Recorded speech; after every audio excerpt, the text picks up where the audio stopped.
Hi, Martin here. Today I'm going to show you how to change the transmission fluid on your 99 through '04 Jeep Grand Cherokee. Now, changing transmission fluid, I mean, it's basically the same on almost any four-wheel drive. I mean, it's very basic. And the reason I'm doing it on this particular vehicle, because it's important which fluid to use. I mean, if you got an old school, a 205 transfer case, 203, you're putting gear oil in it, like a 80-90 weight or something like that. And then you get into the newer vehicles, they started using transmission fluid, like your Dextron 3s.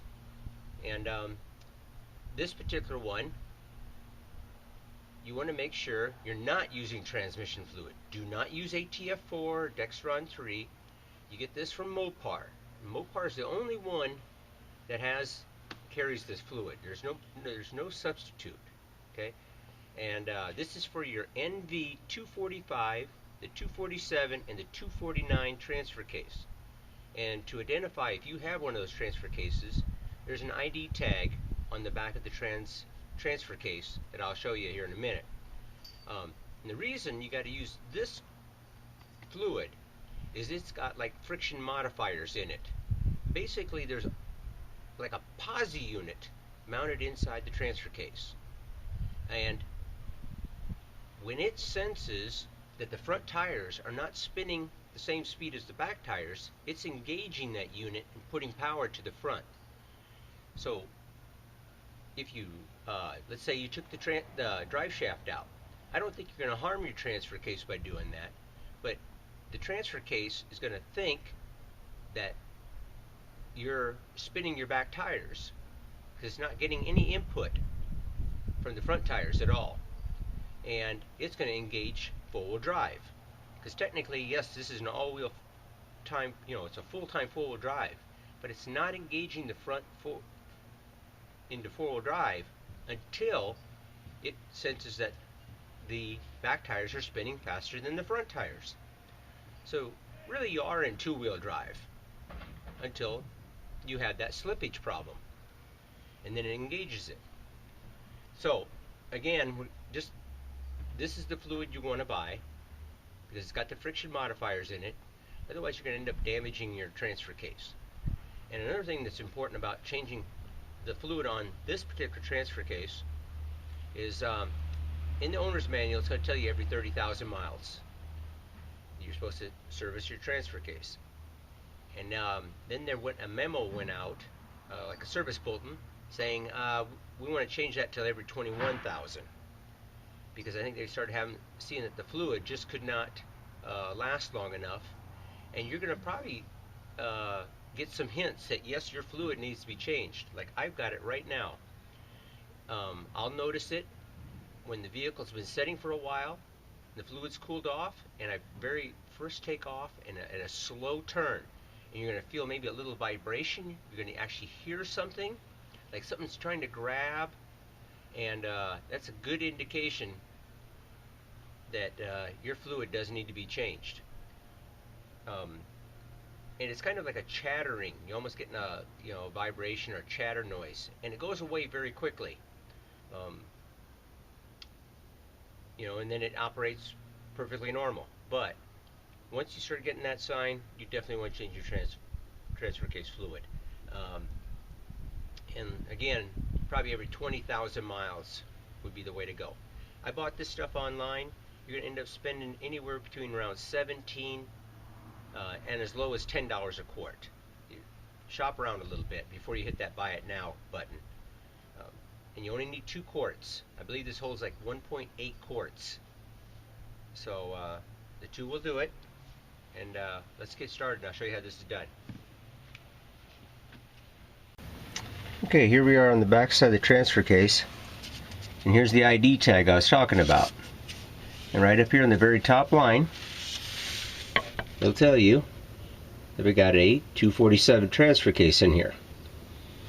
And this is one of the ones that takes that fluid, special fluid. So, and then here you can see it's been serviced probably before, and they put a little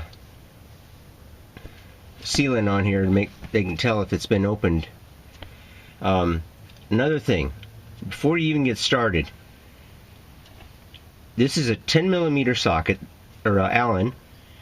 Use a 10mm, don't use a 3/8, just in case, because a 3/8 is ever so slightly smaller. And should this really be tight, I don't want you rounding this off in here, otherwise you're gonna be screwed. So use a 10mm, and I would check, make sure you can get this plug loose before we even start, because you don't want to take this bottom plug out, drain it, and find out you can't get the top one out, because again, then you're going to be screwed, right? I mean, you're not going to be able to fill this back up. So before you get it anywhere, make sure you can get that loose, and it will come out. Okay, we'll get started here. Okay, to make this job just a little bit easier, I mean, you can see here we got a skid plate that protects the transfer case. I'm going to remove this. It's just 4 bolts. They're right here. There's 2 there, and then 2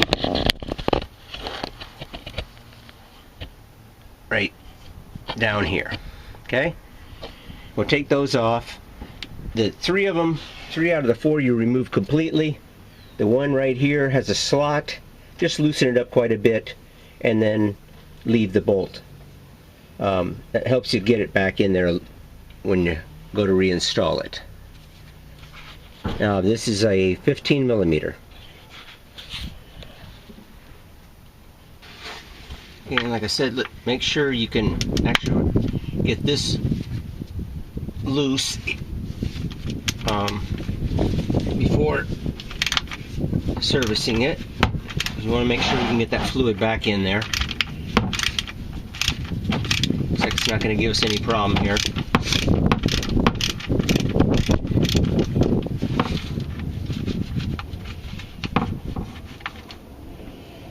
Okay, just leave that there for now.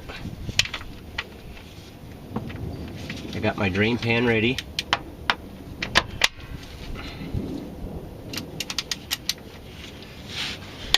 Okay, seems to be coming out okay.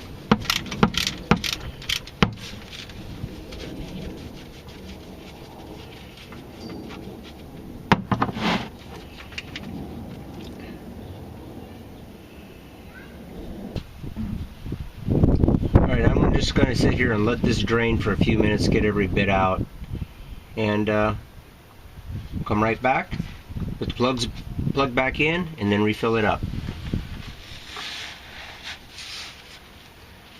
Alright, I've let it drain for quite a while, and ready to put the bottom plug back in.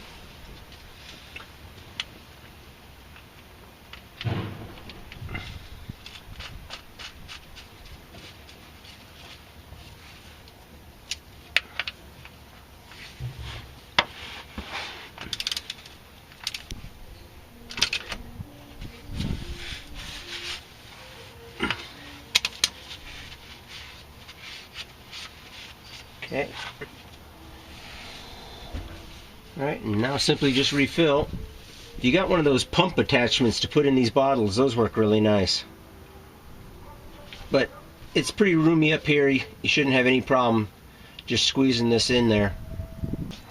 Now when you fill this up, we're looking to get it up to the bottom of this threads where it starts coming out. And you want to be on level ground would be best.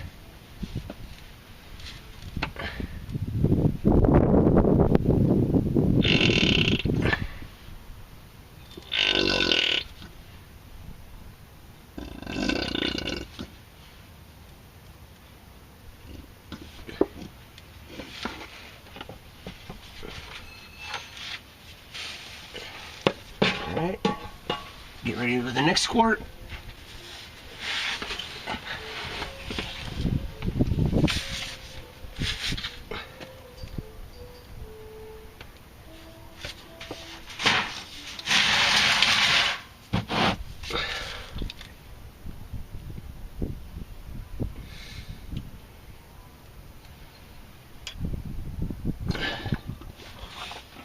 might be it right there. It's coming out pretty good. Okay, like I say, it doesn't hold quite 2 quarts.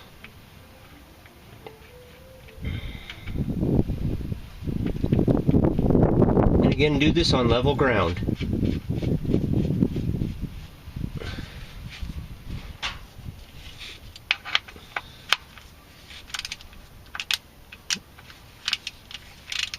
And I wouldn't get too crazy on how tight you make this.